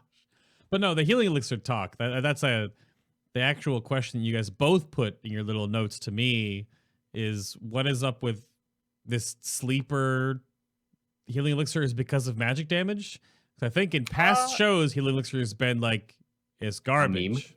Yeah. So it's not necessarily because of magic damage. Okay. It's because the damage profile has been shifting subtly over the last few tiers so that basically cooldowns are getting de-emphasized by virtue of mitigation getting higher and higher relative to damage intake. And now we've finally reached the point where a lot of fights, you just don't have anything to push dampen harm on, and damage is low enough that you don't really care about bob and weave. And so the relative damage mitigate, or quote unquote damage mitigation of Healing Elixir is actually really substantial. So, and it's not even like early fights. Like it's like Skitra, you don't really, who cares if you run Healing Elixirs on Skitra? You could have 0 talents so low, it doesn't matter. And it would be fine. Yeah, you could have 0 talents and you don't care. We're talking about like Carapace. You might as well run Healing Elixirs because there's nothing really to use dampen harm on. Like, if you could maybe hold it for when you have to take a 3rd Mandible Smash, but there's not really a reason. Like, there's not really anything for it. Part of it is due to how dampen harm works, where multiple small hits means that you get less mitigation. So like N'Zoth, for example, with the Void Lash, you only get about 35% mitigation instead of the full 50 because Void Lash is a lot of small hits. But like you end up just using Healing Elixir because, and it's not even because the talent's good. It's because the other 2 talents aren't. Well, and again, it comes down to damage profiles because the damage is very low. We don't really care about bob and weave because there's no big burst of damage. We don't care about dampen harm. So really the most effective thing we can take on that row is just to take Healing Elixir and take this like 0.5% of health per second, basically, that you get from it, from a 15% heal on a 30-second cooldown, and just kind of press it when you're not full health and go with it. Yeah. It's not good. It's still not good. It's just that there's no place for the others in the damage profile we have now, and the best thing we can do is take that one because the other two suck. Does it still do the automatic drink or no? Not anymore, No. right? No, That was they all take. removed that actually, and it's a really good thing they did. That Well, was one it's of the actually very things good that they did. kept its value down for a long time. Yeah. Is like You it would- was not proccing at a threatened health threshold for Brewmaster. Right. Yeah, that was a conversation we had in past expansions where Healing Elixir automatically drank at was like 35%. It's like execute range on you or Mhm. something. But that's not going to kill you as a Brewmaster, right? So, and a lot of yeah. times you wanted to hold it because like Right. you'd take a big burst and it would get you down that low, but you don't really care because there's no damage following it. Okay. But you just used your Healing Elixir charges because it auto popped and decided you were threatened. But now you actually have like complete control over it, and it feels a lot better. Yeah, so like I ran Healing Elixir on Il'gynoth, and one of the things that can kill you on Il'gynoth is going into the I-beams with low health. The I-beams are magic damage. It's actually the second I-beam is a good place to use dampen harm, but I had Lingering Psychic Shell, and that is actually just better at that. So I used that trinket and used Healing Elixirs, and if I was going into an I-beam and I was low health, I would pop Healing Elixir and go into it at a safe health level, and it was way better than dampen harm would have been. So then, speaking of things that have changed for the better or for the worse, let's go into this last major section of the show before we take a quick reprieve and then allow chat to sort of chime in on things. Let's talk about some tinfoil. If you have your tinfoil hats, you can put them on now. But Shadowlands looms on the distant horizon, and the great Halinka, the unpruninator potato, is apparently aiming at bringing back a lot of the old flavor and a renewed focus on overall class kit. With then you're all, say you're vanilla ice cream, but then your specs are French vanilla or yada yada, sugar-free vanilla, etc. Right? You're all still vanilla ice cream.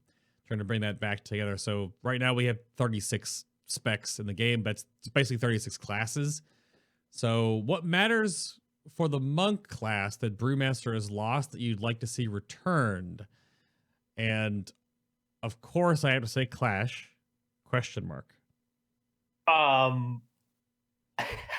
I think a lot of people want Clash to come back. Clash is one of the best examples of monks being the living embodiment of jank. Sure. I don't think there's ever been an ability in the game that caused as many problems as Clash did. Even Death Grip doesn't beat Clash. There were so many problems with that, like moving immobile bosses and putting them in like it was just a mess, and it was hilarious and great, and I miss it, but I won't be surprised if it doesn't come back. Yep. If it doesn't come back, I will assume it is because of technical issues and not because they don't want us to have that ability. Yeah. Imagine, so like you can roll over a pebble and get disconnected. Imagine you're 10 minutes into a boss fight, you clash something, and it despawns the boss because it ran over a pebble. Yep. Yeah, it just it's not fun. So not Clash then. Are there any real things that you would like to see returned to Brewmaster or even yeeted out of the spec entirely? So Emallson, do you have like a laundry list of want back and then just please remove? This isn't for Brewmaster, but I want to get two-handed staves back for Windwalker. And by proxy also get dual wielding back for Brewmaster. I like the aesthetic of the staff polearm thing as a monk better than the dual wielding bit. So would really like to see that come back. Chi as Brewmaster would be kind of nice, but we have resource issues, some of which we've touched on, where like we have too many brews, we also have too much energy, we just literally can't spend them all effectively. Right. So having Chi back doesn't actually fix any issues we have. I would rather them focus on fixing our other resource issues before bringing Chi back. But other than that, monks haven't actually lost a whole lot. There's like guard, clash, chi explosion. What else? Let's be real. We lost guard, and what we got back was some like taped together like paper mache imitation of guard. Well, it's all guard does now is mitigate stagger, so definitely not. Basically, It's also just way undertuned, and it's competing in the most powerful talent row, and it's a mess.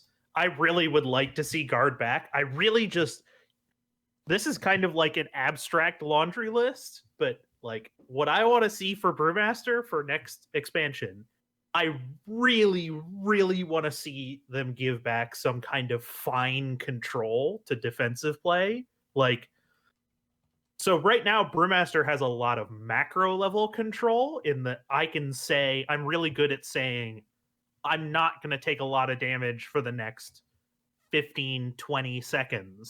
But you have almost no fine control of, I need to be taking less damage right now. Mm-hmm. What can I do about it? And I would really, really like to have some of that back, because that kind of macro level control is really, really abstracted away from the player. It's mostly felt by healers, not the tank. And it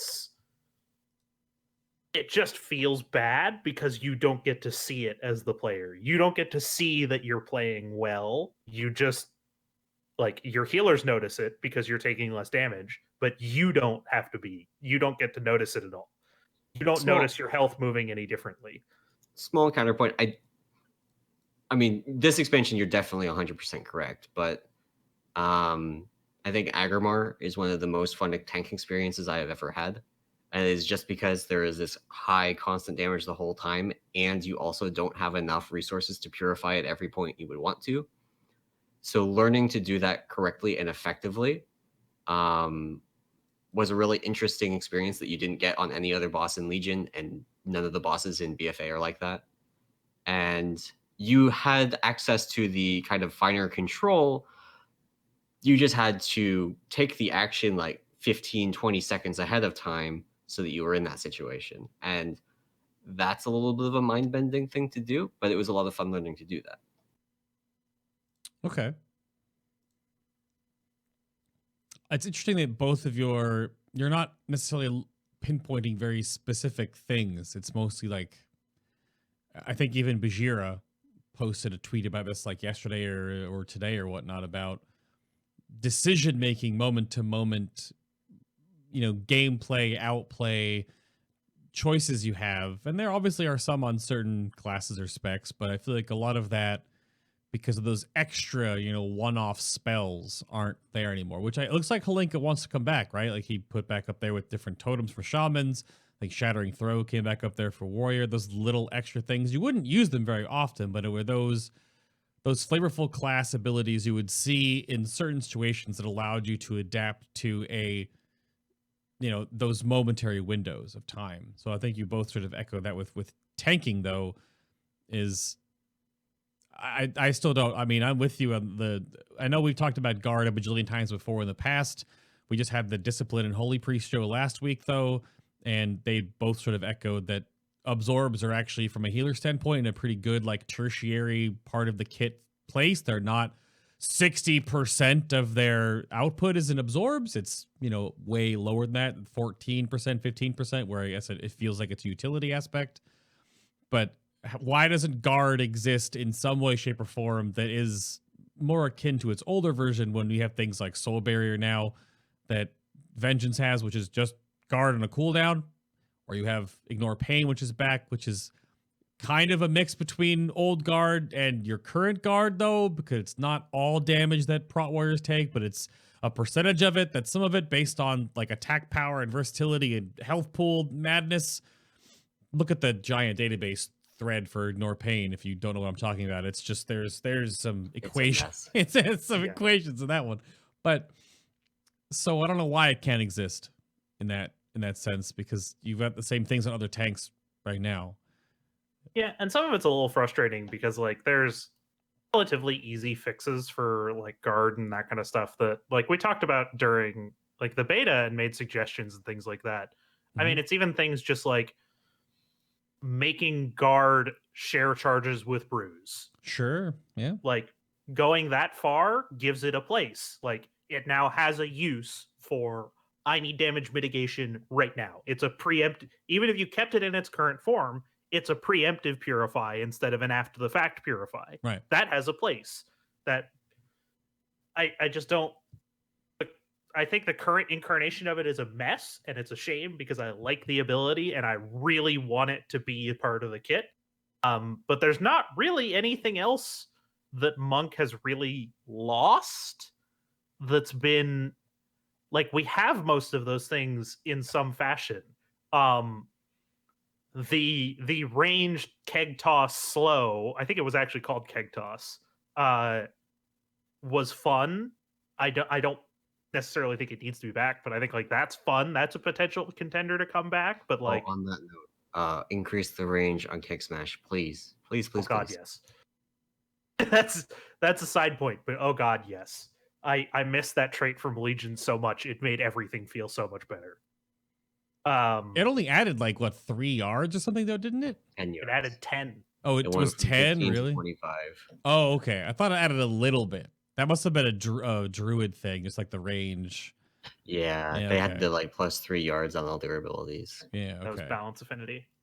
Well, no, I thought they Um, had something on their Claws of Ursoc where they got a little more on like their Thrash because they combined that with their bracers. I thought that was like one of the memes they always talked about. They had like 20 and was- Moonkin, but you had the chest that amplified balance affinity. oh, okay, sure. But 25 yards seems like a lot. Maybe a little bit more, but You it's run into a mostly lot of just a situations now quality where of life thing. yeah, okay. yeah, where you want to Kick Smash something and it's just like slightly out of range of your ranged ability and you don't have any other way to establish threat on the ranged target. Mm-hmm. So there's no like Vengeance has Throw Glaive that has a huge threat amplification on it, even though it does very little damage. We just don't have any equivalent. So it's like if taunts on cooldown, you're just Yeah, I mean, you Okay. basically save a COF charge and hope that's enough. Mhm. But Right. like, aside from that, there's not really. I mean, part of it's due to Monk just being a new class, but there's not a whole lot that's like missing that I would like back. And like maybe avert harm, but there's problems with adding a raid cooldown back. So if we go more in the tinfoil hat direction, this is not a Brewmaster thing that I want them to add. This is for the other tanks. I want Okay. them to add more soft failure modes to the other tanks. It doesn't need to be stagger. Like, I don't know, remove the cooldown on Purgatory. Give it a stacking thing where like every time you purg, it just like doubles the amount of healing you need for the next one. And it's a permanent buff until you die. Some kind of increased soft failure modes. If you remove that strength, like if every tank has some kind of soft failure mode, suddenly Brewmaster has so much more space available for it because stagger no longer becomes this dominant factor that sets it apart. Right. Stagger introducing the soft failure modes is why Brewmaster is good right now. If every tank has some form of soft failure mode, then that becomes a non-issue, and you can start introducing more other interesting things to Brewmasters than just, oh, look, our stagger percent is a little bit higher. Well, then how about, I don't think I've heard many things about anything being removed. So how about like Mystic Touch? Oh, yeah. Remove the debuffs. Oh my gosh. As someone that has to try and organize a roster, oh my gosh. It's like, so we always have to make sure we have a monk in the raid. We always have to make sure we have a demon hunter in the raid. Demon hunter is way more important. Not having a demon hunter is like just raiding with 19 people. It almost actually, is, almost yeah. literally. Yeah. The math's been done. And it's only gotten worse as we've gotten more and more on hit effects like corruption that are almost exclusively magic damage. Yep. So yeah, get rid of those. I don't really care about the other like casted buffs. I know some people like them, some people really, really don't like them. But the debuffs where you hit them, that are just like adding an extra person to your raid, just need to get out. They need to be and never come At the absolute least, add alternative ways to get them. Right. Even if it's a nerfed version, add an alternative way to get them, please. Or it's just, they have, my suggestion always, Brett, is that basically Monk and Demon Hunter are essentially all melee. So then you need to pull back and give each one to a ranged. So put the physical on like hunter and put the magic on, I would say, shaman, because shaman is predominantly a ranged, both resto and elemental. And then even enhancement abilities are now like 10 plus yards, right? So move him to ranged counterparts where you have predominantly melee counterparts with those. At least put some parity in there, right? Because at least with the raid buffs, you've got scrolls a little weaker, but you still have them, even though it's just redundant gold sync. At least do something of that nature where it isn't just punishing you for, because you always notice it when you don't have it. You never notice it when you do. And that should not be how a buff feels. You should notice it when you have something. Like when you know you have lust, you're like, we have got lust, even though you always have it now because hunters, mages, shaman. But it's those moments where you need to feel like you know it's there. But when you pull Mythic Rawden and your demon hunter didn't immediately chaos brand the anima and it gets to the boss with 2% HP, you know it's because they got there late because the first couple of pyroblasts and chaos bolts didn't get 5% more damage. It's stupid crap like that. It's just it's stupid. But the last point I had in here too, you touched on it a little bit, the Emallson, and I want to make sure we move on to the other part of the show. But you was talking about dual resources because you have energy now. I mean, you've got brews, and then do you need chi back? Do you not want energy? Like, does energy do anything to Brewmaster? Shouldn't you just have like brews and then like cooldowns, kind of like what prop paladins have? I actually hate that about prop paladins. Not gonna lie. So that all they have is Shield of the Righteous charges, and that's their resource. Sure. So it's just like the rest of your kit is, in the paladin case, is just completely cooldown driven. So you end up with just this whack-a-mole gameplay of like press whatever's off cooldown according to your priority list, and you just go judgment, judgment, judgment, judgment, judgment, because it's a 3-second. For Brewmaster, the situation right now is that we have the cooldowns on brews are at the right point where you have decisions to make when you are leveling or under geared and you don't have a whole lot of haste or traits that give you extra brews. That's good. Okay. But now with with the 15% haste you get from high tolerance, with all the added haste from other kinds of procs, with the dramatically increased availability of brews for straight no chaser, which is one of our Azurite traits, brews, we have way more brews than we can reasonably spend. You end up having to waste some, and you just have to figure out the best way to make that waste useful in some small way. And energy comes back to, we have 2 abilities to spend energy: Keg Smash, Tiger Palm. You can drop Tiger Palm from your rotation and like lose 5% damage. It almost doesn't matter. Like I have told people that while they're learning to just turn off the energy bar and just focus on pressing their non-Tiger Palm buttons. And then once they're at the point where they're pressing those, then they turn it back on and they press their Tiger Palm and they do a little bit more damage. It's just so inconsequential to actually actively play around your energy levels that it's a complete waste of energy to do so. No pun intended. It's also like we are so flooded with brews and we are so flooded with resources that we make decisions that are like specifically not optimal for managing brews and that kind of stuff, like dropping Tiger Palm, pushing Keg Smash lower in the priority compared to Blackout Strike. Like all these decisions are things that like are reducing our brew generation, and we still have way more than we need. And there's just this perpetual like we don't need more brews. We don't need these things. There's all kinds of like, we have all these options to get more, but we're flooded with them already, and the decisions with them don't really matter. So why do we want more? Yeah, it's the same kind of thing we were talking about with defensive power. Like we have so much defensive power. The things we could do to improve them are fairly minimal, so we just focus on other things. And that's really where our resource situation is as well.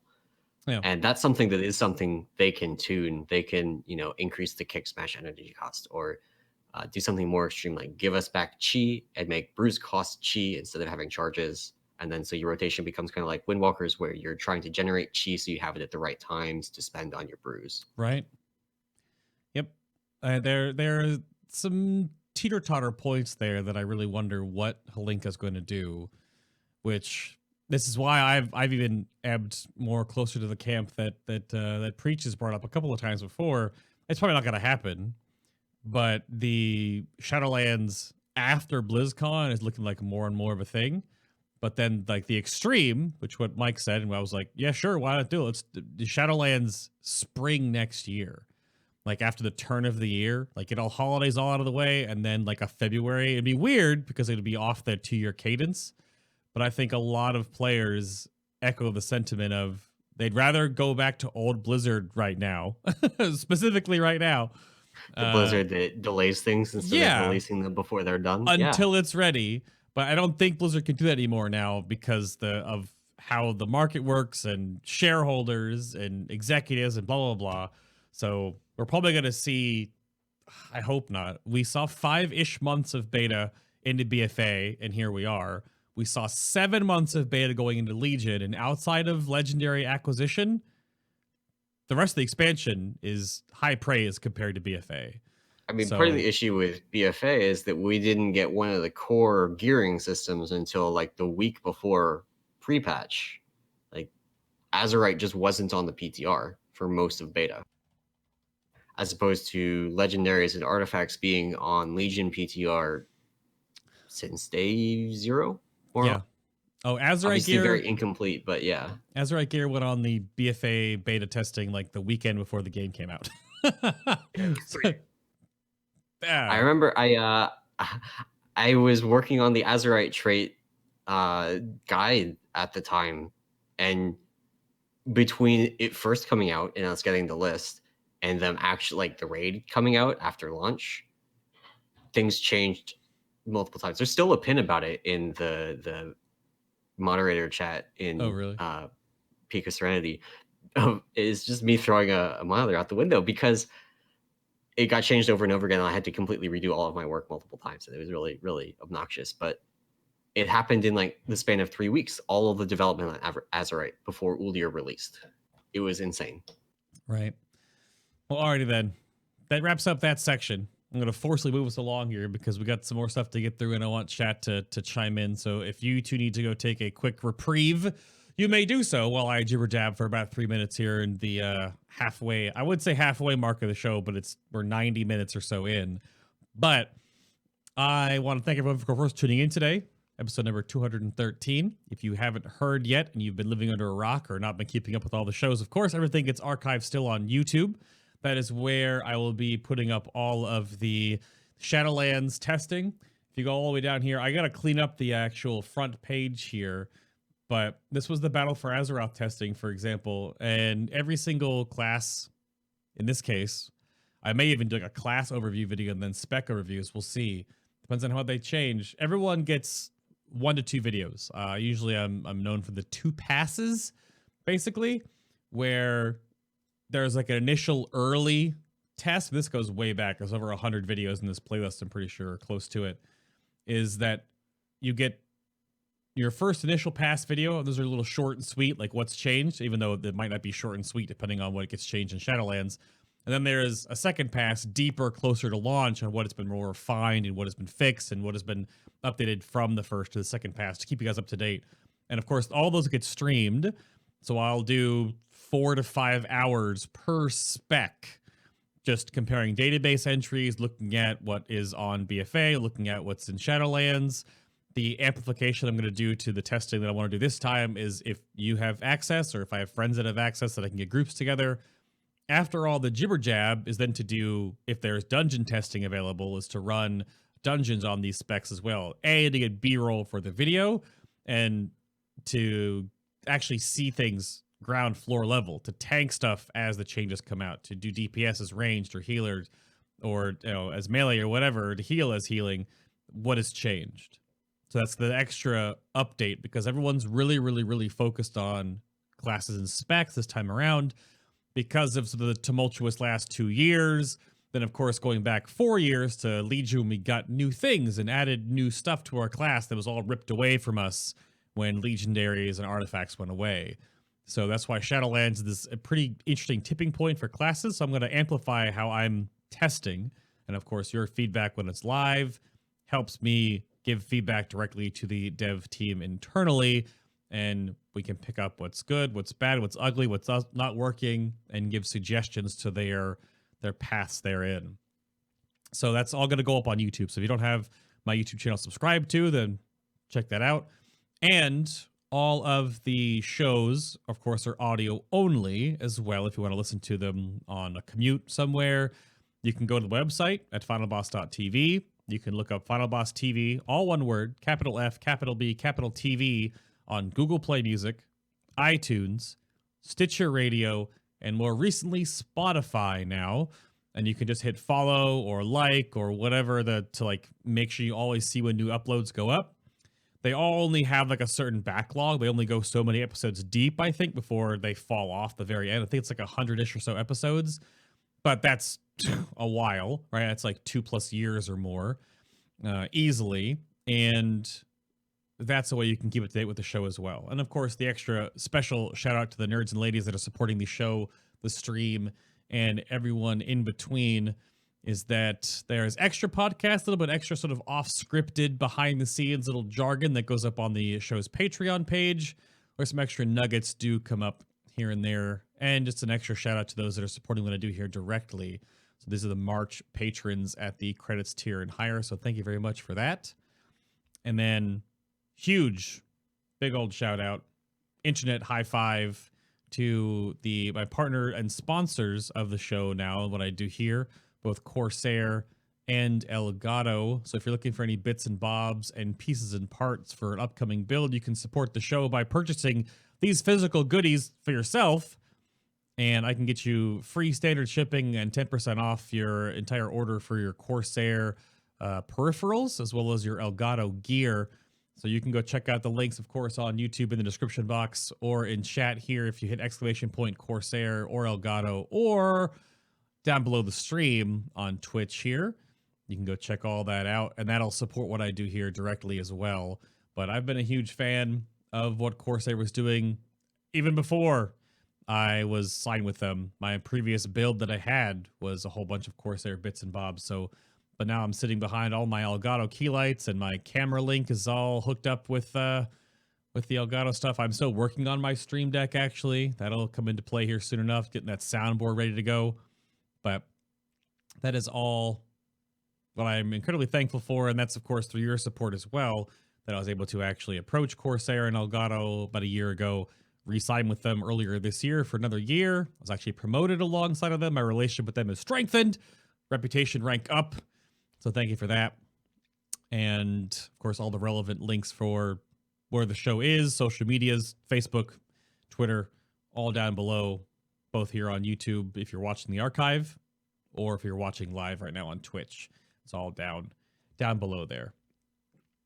However, now we come to it. So if you have any questions for the show, we can intermittently add those in here. But Emallson, you back? You all set? Good to go? All right. Yep. How about the first question? I moved this right over here to the second chunk of the show.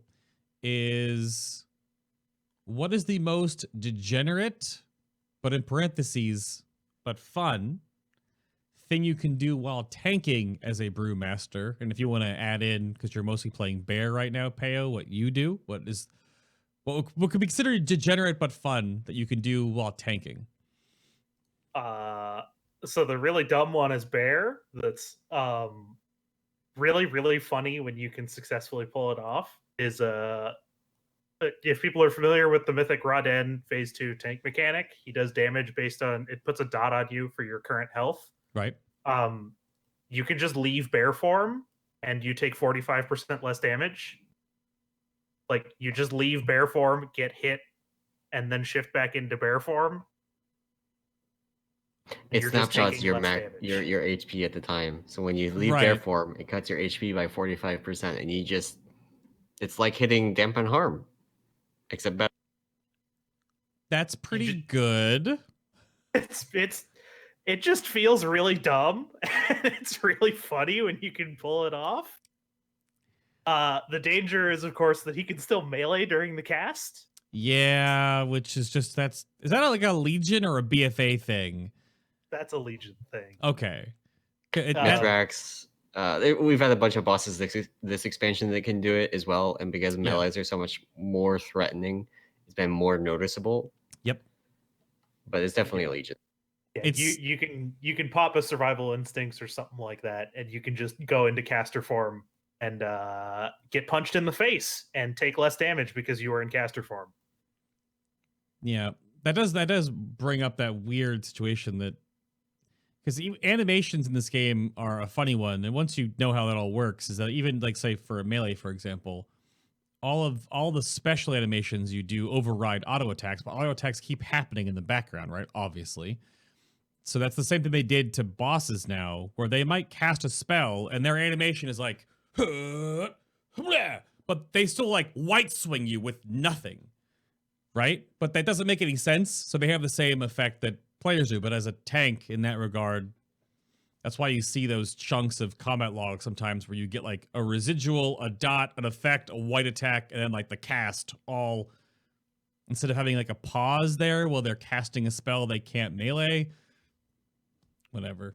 That's a huge change though. They have to make something like that in, an expansion wide adjustment to encounters. But you're gonna I see Jaxel in chat, but it makes Zen Meta a really fun gamble. Mm-hmm. Sometimes you take 60% less damage. Sometimes you take 0% less damage. Yep. Let's play Russian rule. Yep. Or it's just casually getting slashed by the boss's D. Yep. Yep. They have invisible ones apparently. So that's Paos. Do you have something, Emallson? A degenerate but fun? I mean, for Brewmaster, it mostly revolves around just kind of laughing at the kind of damage that other tanks are like scared of. So stuff like Toxic. In Mythic Plus, if you do the Tank Buster Awaken Mob. Yeah. It's just kind of whatever. I'll sit there and face tank it and just like dodge 3/4 of the melees, and it's fine. I had a healer ask me how I bugged out the ad so it didn't cast it once. I did definitely cast it. It just was, I got a little bit luckier than usual with dodge, and it just didn't matter. Mm-hmm. It's really dumb, but it's a little bit fun at the same time. Yep. Okay. I mean, most of the degeneracy with Brewmaster is just sitting there like, oh, look at these filthy plebeians having to use cooldowns. Mm-hmm. And like I tank some on my paladin as well still, even though I don't raid on it a whole lot. And the first time, like I played my Brewmaster first, of course, got my keys done on that, and I hopped on my paladin and I was like, okay, this Spirit Breaker is not all that scary. I don't need to be too concerned. I put Shield of the Righteous up and got flattened. Mm-hmm. And it was like, oh, okay. I guess that hurts a lot more than I thought. Yeah. All right. Oh, yeah, that's also true. Yeah. Yeah. Other tanks use cooldowns. Brewmasters don't have any cooldowns to use. Yeah, that is true. Which matters.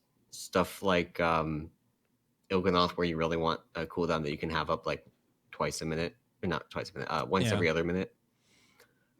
But we have a talent that can cover that, and we haven't had any fights that really demand heavy cooldown usage. So really, other tanks right now use their cooldowns to cover auto attacks, whereas we just stagger it. Right. Yeah. How about just staggered forehead? Which artifact appearance from Legion on Fuzan, the Wanderer's Companion, Emallson, which one's your favorite? The Cyan Challenge skin. Absolutely, it's the Bug Zapper. The Bearer of the Mists. Yeah, the Bug Zapper. So at the time I got this has a special place in my heart, not just because it looks cool, but also because I wasn't Mythic raiding at the time. I only had heroic gear, and I was new to Brewmaster at the time, and it was so much. I went and did the challenge mode on my Hunter and killed it in like 5 pulls. And so I'm like, okay, I'll do it on my monk then. And it took me like 280 pulls to kill this thing in heroic gear before the next patch. I had some chops in the Mage Tower. I did Prot Warrior and Vengeance Demon Hunter, I believe, and Prot Paladin. I did a couple of these. So I have all the tank ones and most of the other ones, but all the tank ones I got. So are you on the same page then, Peo? It's the bug zapper, I guess. None of the other ones. It's the bug zapper. But the freaking you can have a damn dragon stick. So yeah, but it's not a bug zapper. The real issue is that all these other ones don't go with any transmog. Well. Okay, monk gear has balls, not horns. Sure. Okay. Yeah. All of this stuff clashes. Like this one goes with it. This one's fine. The default one, fine. Yeah. Bug zapper, fine. Everything else clashes with monk transmog. Well, until we get some new stuff in the future here, but we'll have to. You still have to transmog to Fuzan to get the new animations, right? Yes. It's still a thing. Yeah. And that's honestly the majority of the reason that I use it over some other transmogs that I also like. Is the over the shoulder animation is just really cool. Oh, it's so good. Oh yeah, no, it's huge. It makes so much more sense. Like Blackout Strike and that animation and the stance with the staff of your shoulder makes so much more Brewmaster sense than just standing there like this. Yeah. That's part of the reason I also want two-handers on Windwalker is I want to use my Fuzan skin in Windwalker. I see where you're going with that one. Okay. Well, until they allow casters to transmog real weapons over wands, we'll wait to see. That one is a hilarious janky issue, and it's because other non-wand weapons don't have a shoot animation. Yep. Sure. They should just give a warning to it that says, if you do this, you will disable shoot. That's it. Nobody uses it anymore. This isn't vanilla. You're not leveling by wanding things. It's fine. Yeah, I don't know, man. I think the only reason why wand exists, A, to bring back an old weapon type, and B, it's maximum disrespect when you wand people in PvP to kill them. Yeah. I see a question from Northern Man in chat. Yeah, of course. How we feel about the weapons basically just being a decoration on our back a lot of the time. I think Blackout Strike is our only button that actually uses the weapon. Right. Well, you bring that up, and casters will get a little ornery too. Yeah, because even though they did make some weapon animations integrate with our artifacts back in Legion, it was like, and that was it, right? You just stood there and hold it. Yeah. Or as you could play, like, Dragon Age, and your caster with your staff and moving around and shooting things out of it and whatever. And WoW is just like, it's on your back. Yeah. I mean, that's one of the downsides at some point of just having each spec able to use 5-6 different classes of weapons that have different animation sets. Like a staff won't look like a wand, and it does take more art time to make that many different animations for that many different specs. So Sure. I kind of understand that one. I want jab back. Jab actually used your weapon when you used it instead of just always like doing the tiger palm thing where you just hit it with your hand. So we already had it at one point in Mists, and they took it away. I don't like that. I would like jab back. So I just, even if they just attached that animation to Tiger Palm, it would feel good. Oh yeah, absolutely. Yeah. Well, that seems like a glyphable thing. Or, I don't know, all three monks might just get jab back in Shadowlands, right? That could just happen. Yeah. Tiger Palm could be like a Windwalker, like upgraded version of jab, right? Or something along those lines. And then you'd have jab back as a default baseline. Yeah. So, no. Black Walt wants to guys know, what do you think about Mecha Gnome Monks? What are your thoughts? Hang on, I have a relevant image for this one that I need to dig up from the commands and peek. Oh God, crap! What if I mean, hey, part of my notes said, what memes do you want to bring up on the show? Definitely the meteor meme. Just stagger it. While you're looking, pal, find that one too. I know it's in the same channel. I'm okay. Tangentially related. I wish they would just remove factions already. Like I play Horde, so I can't make a Mechanome. I don't have the rep. Actually, I guess I could because it's just the Mecha Gone rep, but I don't have a. I can't make a Mechanome, so no real opinion. Never actually seen one of any class. But I would like to make like Draenei and maybe once Worgen get actually good models, make some Worgen. You know, that kind of thing. It would be nice to have that option, but I just can't because I play Horde and do not have the time to invest in playing on 2 factions. I like this meme, Peo. It's pretty good. Yeah, it's one of my favorites. I'm with you on the faction dissolving thing. It doesn't make any sense narratively anymore for us to keep being at odds. It's so annoying because it'll be some other thing right now. We have an armistice, but then at the end of Shadowlands, it'll be like, oh, but Bane fell to the void and now he's all up against arms against the Alliance. So now we're back at war again. Blah!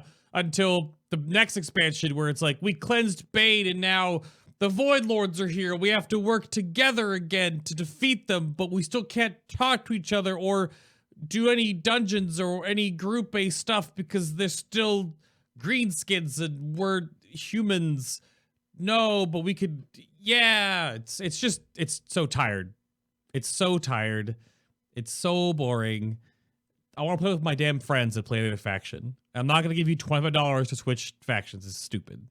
Just I have a bunch of friends that some of them don't play anymore. Most of them now play Horde. Sure. But they were Alliance, and it was just like, well, we have 5 people, 2 on Alliance and 3 on Horde, and we just can't do a key. You know, any of this content that doesn't have that kind of lockout. We can't do a key. We can't pug a heroic. Nothing. And like people don't. The way that people make friends in WoW these days doesn't happen as much organically in game as it does kind of outside the game in Discords and other communities like that. So the faction barriers really feel more and more out of place. I agree totally on the narrative point as well. Yeah, and I sent you the oh, I see. This is my opinion on the diaper gnomes. Terran Zoo looks very upset. This man links you this, but plays a Blood Elf monk. I know, I play Maghar. All right, sorry, Maghar monk. Oh, you're a Maghar monk. The only true monks are Pandaren. Just throwing that out there. If you're not Pandaren, you're not a true monk. I mean, sure. How about, well, here, I mean, it's like a follow-up question to all this like cosmetical stuff is when you play the transmog game, do you stick with a style of your chosen overall class or do you attempt to look like, I think both of you have answered this question for me automatically here. Like this is Peo's druid wearing bones. So it's kind of like a death knight. It's a rogue transmog though, right? That's the BOD. Oh, yeah, I guess it's just the leather. Yeah, the leather bones, the Rastakani stuff. And then I wear that on my druid, but my druid's a Zandalari, so it looks fantastic. Oh, but then there's Emallson, who's wearing pajamas. You're out late at night with your bug zapper, wearing your pajamas. So, I mean, if you look at monks in most media, the kinds of things they wear are very basic, and that's just kind of part of the aesthetic. Sure. You have this kind of asceticism with them. They're wearing very basic clothing, and that's the kind of thing I kind of that's usually the kind of thing I wear. But all of that kind of thing in WoW is like 20 years old as far as textures go. So it's super low poly, super low res, and it looks kind of like crap. So sometimes I wear other things instead. Hold on, I was told.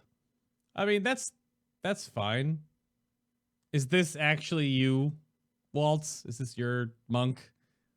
wife brew or wife brew, like waifu, but it's yeah. I mean, Yeah, that's him. I mean that's yeah.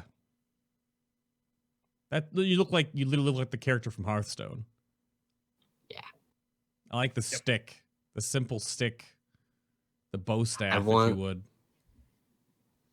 Feature request. I want a staff that doesn't have that like bright green or bright red or bright orange handle grip on it. Just like a stick with just a clean bow staff. I've got some athletic tape here that's just it's white athletic tape and just like white athletic tape in the middle, and that's your weapon. That's the de facto brewmaster weapon. Yeah, you're getting slammed in chat a little bit, Emallson. How can you say the bug zapper is the only appearance that works with Monk Transmogrifier when you have on his PJs? Any appearance would go with PJs. None of the other appearances go with PJs. Even the bug zapper doesn't really go with PJs. Sure. Yeah. Okay. The bug zapper is also a bug zapper. Right. So how can you say it's not the best appearance? All of the other ones are just stabs. The bug zapper is a bug zapper. Like I'm wearing it because I want to use Fuzan for the animation, and it's like either the default one or the one I spent literally days of my life trying to get. So yeah, I'm gonna go with the second one. How about I mean, Paya, you've already sort of answered this already. Is that what tank would you play if you didn't play a Brewmaster? And in this case, I suppose, why did you choose to play Bear Druid this tier over Brewmaster? And how often do you even swap tanks? Can I answer that for him? The reason he's playing Bear is because he was a Boomkin for the first 8 bosses. Yeah. I mean, that's literally the reason why. I was playing a chicken for 8 bosses, and then I went back Bear, and then I went back tank. Oh. So, that's the reason I'm playing a Bear. If I had my first choice, I would probably be playing Prot Warrior or maybe Vengeance Demon Hunter, just because both of those are really fun. Those are probably my 2 like first choice tanks right now in the current environment. Blood DK is also good. Brewmaster, I would play a lot more if I hadn't been playing it for years and years and it hasn't really changed. So it's just kind of Brewmaster is always my fallback because I know it's exactly the same as when I stopped playing it. I confirmed that when I played it on Unat, and it was exactly the same as when I played it in Antaurus. I've been playing it continuously since Nighthold. The most substantive change is that now we use high tolerance instead of blackout combo. Even though blackout combo should be baseline because it gives you really something to play. Yeah, I would. Yeah. Mm-hmm. Shout out to Larold, though. I think actually he was talking to Hina. I think he said almost the exact same thing Peo just said, is that it's, despite, all the banter we've had in the show up to this point, Brewmaster is kind of like the same it's been since the beginning of the expansion. You just, because of stagger, you just gear damage. Yep. Outside of maybe like one good trinket or whatever, but yeah. Yep. That is the case, though. But Emallson, what would you play if you were playing the Pajama Panda? If Paladin weren't so high variance, I would play Paladin. I really like the aesthetic. I like Seraphim. I like wings. I like being able to spec into Hand of the Protector and throw out some heals. But the GCD changes, in particular, made it kind of feel bad to play. And then also making you so reliant on crits on judgments for your Shield of the Righteous uptime and then block RNG. It just makes it feel really bad to play. So if I were to pick a class right now to re-roll over to, I would probably play... I don't want to say Bear because you can't Kitty Weave anymore either because of corruption scaling with max HP. So I guess Demon Hunter? I don't... Yeah, seriously, that's the real tragedy with corruption here. I would actually play Hunter, not actually tank. If I could swap. Well,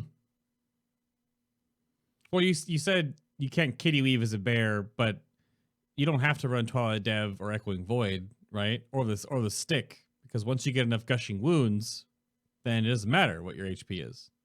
If I could guarantee that I would get 6 or 7 ranks of Gushing Wounds, then I would absolutely play Bear. Well, get in there on Tuesday.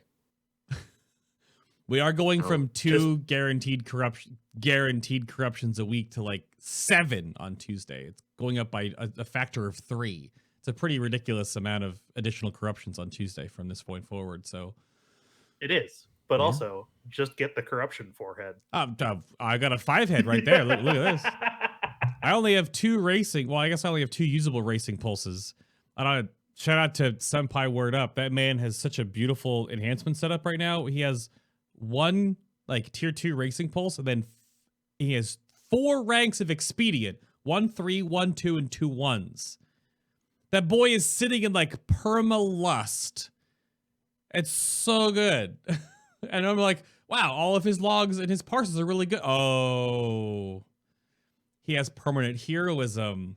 Oh, that's Yeah, why. I don't want to start us on yet another tangent, but I wish they hadn't changed how secondary stats scale, because I understand that like they got way more powerful than primary stat in Legion.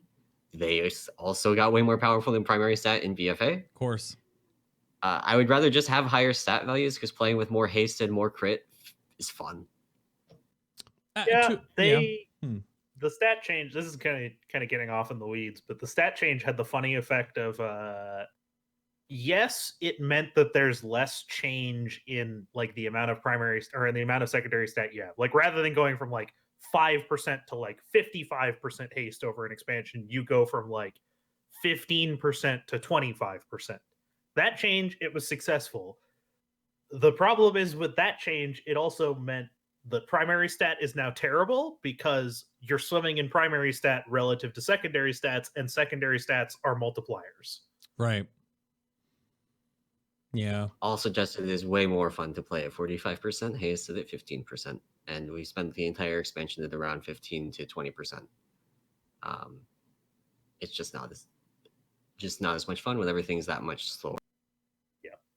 Also, what Hina mentioned is a really big point, that the less your abilities contribute to your damage, the less valuable primary stat is. Also true. I mean, right now you look at the most damage breakdowns, and you've got essences, you've got potential azurite, and now you've got corruptions. That might be 40% of your overall damage output, if not 60%. I was at 60% from passive damage sources, including auto attacks, granted, in Eternal Palace as a tank. I mean, auto attack just exists by right clicking, so I mean that's not even. I don't even know But it if was like the Zavara weapon, the proc from that is very strong. Null Barrier, the passive dot from Crucible to Flame, and Azurite traits, and passive trinkets, and you could legitimately have 60% of your damage being from just passive sources. It's really. I'm trying to quickly go to Dark Legacy, because where is the Dark Legacy comic? Puts it in perspective real good here. It was a couple of episodes back, though, trying to find it. If anyone gets the link, though, definitely toss it. Because I'm at like 709. It's still not here yet. Where is it? Where is that corruption graph? Was it only a tweet, or was it actually in... It was in a strip, I thought, right? It was a comic. It was 3 or 4 weeks ago, I want to say. Yeah, let me see. 3 or 4 weeks ago? Oh, gosh. I wonder what... Because it was so... Uh-oh. Is it 716? Oh, I went too far. Yep, there it is. Oh, 716. Oh, Trog, I got it. Yeah. Oh, well, you guys can't post... Links are off unless you're a sub in chat, but there you go. It's this one. It's that. This is the world we live in right now. Yeah. Yep. Yeah, that looks about right. If we want to like wrap things up, the number one thing that I want to see in Shadowlands is none of these kind of damage procs. I would actually be really happy to see exactly 0. Just your abilities have a chance to deal X damage. Just they're boring. They don't contribute anything to how much fun it is to actually play your class and push your buttons. It's just a passive damage increase that doesn't change the way the game plays. I don't want them. Yes. Yeah, we'll see. We'll see what because all we have to begin with is the Covenant system, the Soulbind, which is basically a talent tree. And then we're going to have our Build-A-Bear legendaries, which are going to be just basically affixes from Torghast that we just put on a piece and take with us forever. So I wonder there'll be some obviously RNG proc based stuff, but I really hope they yank a lot of that back to the character, because some extra spicy stuff like 10, 15, maybe even 20% procky stuff, but the larger majority needs to be you interacting with the video game. Because right now, some classes could literally right-click a boss as a melee, and you'll still do pretty good damage just by auto-attacking, because all the stuff will still fly off. I actually did sims on my monk. If I only press Tiger Palm, nothing else, which as we established earlier, Tiger Palm does absolute garbage damage. But if I only press that, I can do about 40k DPS in the sim. My actual sim is, sorry, I can do 36k just by pressing Tiger Palm with all the procs and stuff. Yeah. I can do 50-ish k in the sim with actually doing my rotation. Yeah, it's too much. But that leads me to the last little question I have here then. And this might extend beyond tank and tanking mechanics, but are there any tank or tanking mechanics or others that you've seen in other MMOs or games that you played recently that made you go, that'd be pretty fun in World of Warcraft? I'm gonna drop the F-bomb. In Final Fantasy, if you've done the Susano fight, that fight is so cool.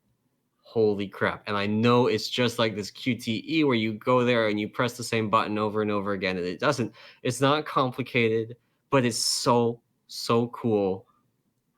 It feels good to do, even though it really is just pushing spacebar over and over again. And I would kind of like some of that just kind of dumb fun in some of these WoW fights. That would be kind of cool.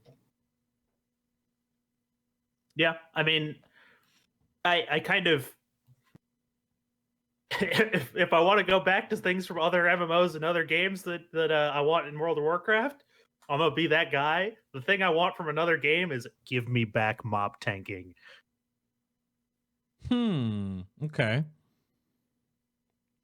I know people whined because tanks were top DPS, but my God, was it fun. It was so much fun.